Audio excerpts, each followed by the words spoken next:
town hall, so I actually put a lot of time and effort into a statement that I'm going to make, so bear with me. So I'm here to talk with you about a story. It's a story that you're taking a self-time.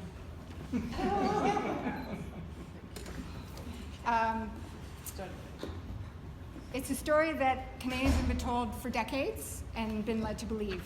And the story goes like this. The oil and gas industry in Canada is the most important industry. We depend on it for economic and social well-being. Without it, there would be massive unemployment and governments would not be able to fund essential services like healthcare and education and a transition to a low-carbon economy. The environmental damage, greenhouse gas emissions, and denial of Indigenous sovereignty caused by that industry is the price that we need to pay. This is the story that's being used to justify the Trans Mountain Pipeline expansion. This is the story being used by tech industries to get approval for their oil sands project.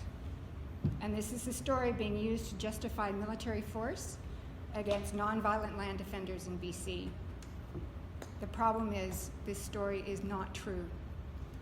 It's a fairy tale. It's a myth. The truth is that the oil and gas industry provides only 1.5% of all jobs in Canada. The truth is that the oil and gas sector paid only $340 million in royalties to the federal government in 2018. That's 0.1% of the federal budget. In addition, they received $387 million in subsidies. Sorry, can you speak up a little bit? In addition, they received $387 million in subsidies. The most generous estimate of the total contribution from the oil and gas sector to federal revenue in 2018 is at $11 billion, which is only 3% of the budget. At the same time, the oil and gas sector emits 27% of all greenhouse gas emissions in Canada from the extraction, transportation, and refining activities. The burning of the products from the oil and gas industry accounts for the majority of the remaining greenhouse gas emissions in Canada. In addition, the Alberta Energy Regulator has estimated that the cost to clean up the environmental damage caused by the oil and gas sector in Alberta alone is $260 billion. Finally, Canada faces condemnation from the United Nations because of its denial of Indigenous rights to free, prior, and informed consent for projects that happen in its territory.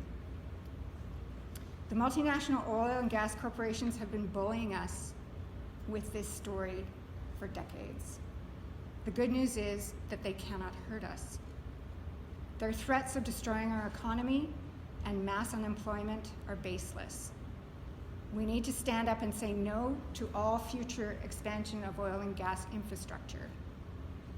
So my question to Jonathan, as Minister of Climate Change and the Environment, I see it as your job on behalf of all Canadians and the ecosystems that sustain us to say no. So my question to you is this: can we count on you to do your job?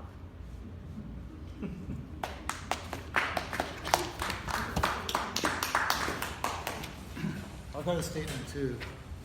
We got two statements. I didn't hear Jonathan's answer. He wasn't even. We're listening to what everybody has to say. He's ready. I see.